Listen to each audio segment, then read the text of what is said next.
कैसे टूटा पांडवों का अहंकार। जब पांडव वन विहार को निकले तब सभी पांडव वन के एक स्थान पर रुके। सभी को प्यास लग रही थी। तभी अनुज पांडव नकुल ने सभी भाइयों को विश्राम करने को कहा और स्वयं पानी लेने चला गया। समीप ही उसे एक निर्मल जल से भरा जलाशय दिखा, जिसे देख वह तेजी से उसकी तरफ पानी लेने के लिए बढ़ा। तभी अचानक ही एक आकाशवाणी हुई, जिसने नकुल को चेतावनी देते हुए कहा, हे पांडुपुत्र, यह मेरा जलाशय है। अगर इसका पानी पीना है तो तुम्हें मेरी जिज्ञासा को शांत करना होगा, जिसके लिए तुम्हें मेरे कुछ प्रश्नों का उचित उत्तर देना होगा। अगर तुम मेरी बात नहीं मानोगे तो तुम्हें मृत्यु का भागी बनना होगा। नकुल ने उसकी एक न सुनी।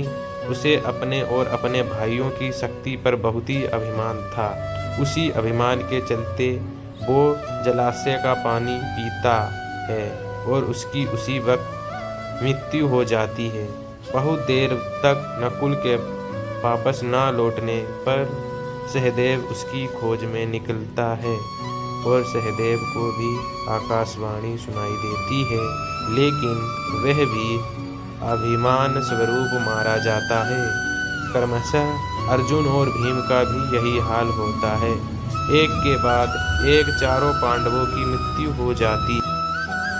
कुछ देर बाद जाकर कोई वापस नहीं लौटा तो युधिष्ठिर सबकी खोज में जलाशय के पास पहुँचे। भाइयों की ऐसी दशा देख वह बहुत ही चिंतित हुए और क्रुंदन स्वर में सभी को पुकारने लगे। तभी ही पुनः आकाशवाणी हुई और कहा, मेरे कारण ही तुम्हारे भाइयों की मृत्यु हुई है। युधिष्ठिर ने विनम्रता से सवाल पूछने को कहा। उनके ऐसा कहते ही वहां यक्ष देवता आए और उन्होंने युधिष्ठिर से अपने प्रश्नों के उत्तर मांगे, जिनका युधिष्ठिर ने सहजता से उनकी जिज्ञासा को शांत किया। फलस्वरूप यक्ष देवता ने युधिष्ठिर को वरदान दिया कि वो अपने इन भाइयों में से किसी एक के प्राण वापस ले सकते हो। युधिष्ठिर ने वरदान स्वरूप नकुल को मांगा। इस पर यक्षदेव ने अचंभित होकर पूछा, तुमने नकुल के प्राण क्यों मांगे? तुम्हें अर्जुन अथवा भीम में से किसी को चुनना था जो आजीवन तुम्हारी रक्षा करते। इस पर युधिष्ठिर ने कहा, हे यक्षदेव, बिना तीन भाइयों के भी मैं इस संरक्षण का क्या करता। मैंने नकुल को इसलिए मांगा क्योंकि वह माता माद्री का पुत्र है।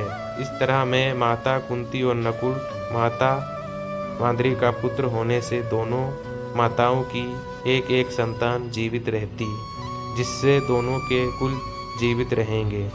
इसलिए हे यक्ष देवता, मुझे आप नकुल दे दीजिए। युधिष्ठिर के इस धर्म प्राणायन स्वरूप से प्रसन्न होकर यक्षदेव सभी पांडवों को जीवित करते हैं, जिसके बाद पांडवों को अपने अभिमान पर लज्जा आती है। श्री कृष्ण ने कहा है, जो धर्म की रक्षा करते हैं, धर्म सदैव उनकी रक्षा करता है। युधिष्ठिर के इस स्वभाव के कारण सभी पांडवों को जीवन दान मिलता है।